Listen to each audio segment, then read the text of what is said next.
Hello, everyone. This is Rick with the Cyber Pro podcast. Industry leaders share their insights. 5 questions in 9 minutes because hackers never sleep. Let's get to it. Scott, question number one. Who are you and what do you do? Hey, thanks, Rick. I am a network security engineer by trade, but right now I'm the CEO and founder of a company called SolCyber. We are a managed security services organization, but that term is used by everybody. And so I helped build two of the world's largest MSSPs in Symantec and FireEye Mandiant. And what we're trying to do is take all the lessons learned from doing this for 20, 25 years with the Global 1000 and make that applicable to the small, medium enterprise. And so what we really specialize in is getting world-class nation state grade security landed in 2,000 feet below companies in a really easy, no-brainer, financially consumable model using best-in-class technology and processes. So that's SolCyber, and customers really love it. That makes sense. And I appreciate what you guys are doing for that segment. I think it's important. So why do you love being a cyber professional? Well, because I'm terrible at golf, and I really wanted to be a golf professional. I couldn't quite make it in that endeavor. No, not fair. I tell everybody this all the time, which is it's great to do something that makes a difference. I mean, we spend so much of our time focused on the attackers, but most of the time we actually spend in just helping companies get better security. And through that better security, they get to a position where they feel really confident that this problem is solved, it's under control, and they get to get on with doing what they care about in their service and products and supporting their customers. And so, I've seen some crazy stuff. I've got some amazing stories, so it's always exciting and fun. But at the end of the day, you're doing something that makes a difference. I mean, we battle nation states on a consistent basis. We try to keep companies protected so that they can stay in business, and that means something. And so I think the mission of cybersecurity, once you really get into it, and I'll tell anybody who's sort of debating getting into cybersecurity, that mission really makes a difference in your life because it feels like you're moving things forward and trying to help the world be a better place. No, that's great. Appreciate that. Buzzword alert. Cybersecurity is a top concern, right? Yeah. So what does that mean to you? So it's funny because there's so many acronyms in the space. What I think what we talk about with our customers all the time is breaches are sort of inevitable. And by a breach, it just means something getting infected or somebody getting something happening on the laptop. What we say is that in today's world, that's going to happen. What you're trying to do is quickly understand, detect it, respond to it, and contain it.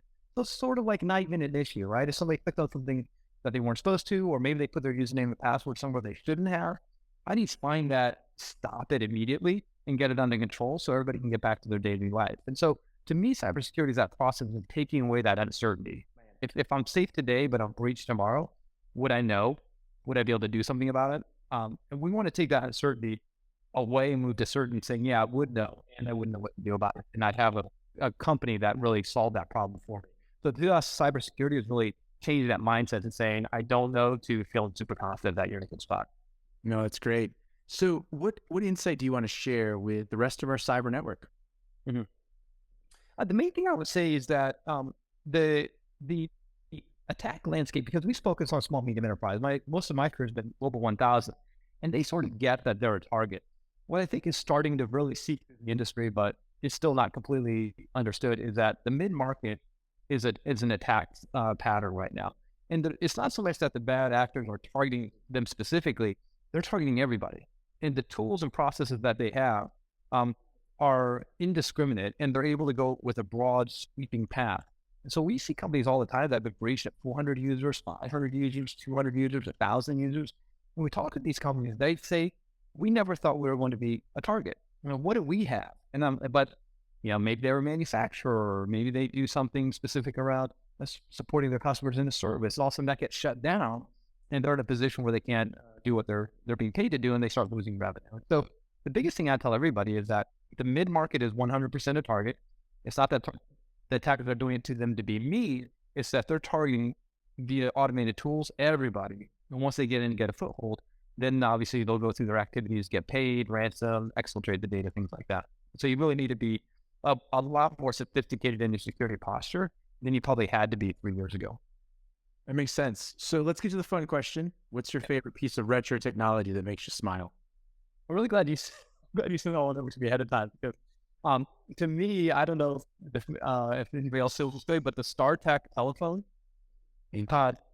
I don't know why. I mean, I loved games, love the kid, all this stuff. But when I got that StarTAC, I was just like, I could immediately feel that this was a game-changing piece of technology. Within like a week, I would say I was close to addicted to it as you could get to a piece of technology. It's probably the first time where I felt that feeling of like, oh my God, how did I live without this thing? I remember the very first time we were trying to coordinate a dinner. Before, you used to, call everybody from your work phone or send an email. And now, I had a phone and my buddy had a phone. Where I'm like, I'll just call you on the way. And it was like and for some reason, also the flip piece was really cool, and you could get really addicting by clicking it up and clicking it down, clicking it up, clicking it down, like irritating all of your friends by snapping your stupid StarTAC all the time. But I love that. I love it. To this day, there's still a place in my heart of like, man, I'd get StarTAC probably if they'd let me. Nice. The first fidget spinner as well, right? Yeah, actually, that's a great way of putting it, actually. Man, Scott, thank you so much for being on the podcast. You got it. I appreciate it, buddy. Thank you for watching the Cyber Pro podcast. Don't forget to like and subscribe so you don't miss out on new podcasts and bonus content.